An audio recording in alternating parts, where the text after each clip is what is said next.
kidnapping has since reunited with her father. Michael Marquez has been following the manhunt, and he has this report. 16-year-old Hannah Anderson recuperating from a hellish experience. She's secluded in a government facility, her father now with her, an FBI victim specialist helping her cope with the devastating loss of her mother, Christina, her brother, Ethan, and a terrifying week on the run with her captor, James DiMaggio. Two couples on horseback in Idaho's backcountry providing critical tips after their unusual encounter with Anderson and her suspected abductor. They showed up at the lake, and there was just like a square peg going into a round hole. They didn't fit. He might have been an outdoorsman in California, but he was not an outdoorsman in Idaho, and he didn't fit. Few words spoken, but nothing seemed right. Usually don't run into somebody that's wearing pajamas. What else about them? Pajamas? Well, it looked kind of like pajama bottoms that she was wearing. Even stranger, they were hiking with a cat, a house cat, possibly purchased for Hannah, who loves cats, along their run as a way of trying to soothe her. I said, what do you do with a cat in here? Them cats are only good for wolf, you know, to chum a wolf in or to bring in a mountain lion or something. And he just kind of grinned. What really set off alarm bells, DiMaggio told the foursome he was headed for the Salmon River. They didn't say it at the time, but knew he was headed in the wrong direction. Asked if they ever feared for their lives, the answer, pure Idaho. So we were all packing pistols. So Don't go in the woods without a pistol. He might have got one of us, but we would have got him. In the end, they didn't have to. A government plane surveilled the pair for hours, watching their every move. The FBI's hostage rescue team, delivered to waiting choppers in a U-Haul, were dropped off more than a 2-hour hike from the campsite. Stealthily, they surrounded the camp, waiting for DiMaggio and Hannah to separate. Then they moved in. Two newborn girls said to be stolen in Seoul by a doctor in China have now been returned to their parents. Steve Mackenzie reports the case triggered outrage throughout the country. Tiny bundles are twin newborn girls, allegedly stolen by a maternity doctor in Western China and sold to traffickers. They were reunited on the weekend with their parents, the mother Wang Yang, overcome with joy.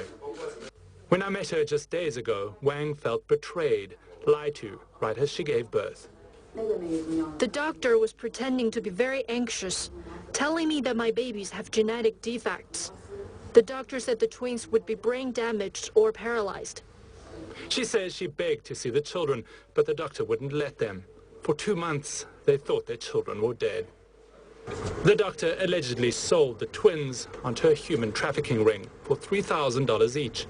They were separated, found by police in different parts of China. The case has generated huge interest and alarm here, but the twins took the attention in their stride. According to state media, at least 55 parents say their children could have been taken by the same doctor. And for those parents, they'll be hoping for emotional reunions of their own. David Mackenzie, CNN Beijing. Now we turn attention to a criminal case that has generated a lot of buzz in the United States and beyond.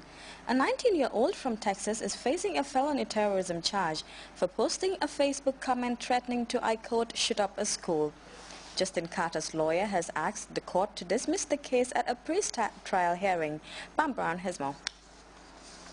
The Facebook post that turned 19-year-old Justin Carter's life upside down. This kid is just beaming with life. He's just trying to, you know, and they took it all away from him. Carter spent 5 months in jail after writing in part, I think I'm going to shoot up a kindergarten and watch the blood of the innocent rain down during a heated thread about an online video game. Authorities charged him with making a terroristic threat, a felony that could land him behind bars for 10 years. But his family says it was nothing more than a sarcastic comment. The idea that my son would ever hurt small children is just ludicrous. He never would. He's not that kind of person. Now Carter's lawyers hope this screen grab will actually help their case. According to court documents, they claim Carter made no real threat because he used the words "I think," and they say his comments were taken out of context. Carter's attorneys want the judge to throw out the case on First Amendment grounds. They need to look at the context of what's put online. Because if they would have, I think they would have seen that it was sarcasm.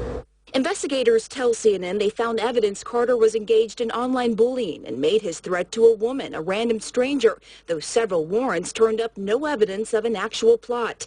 Now, another college student, Caleb Clemens, will go on trial in a few days for a very similar situation.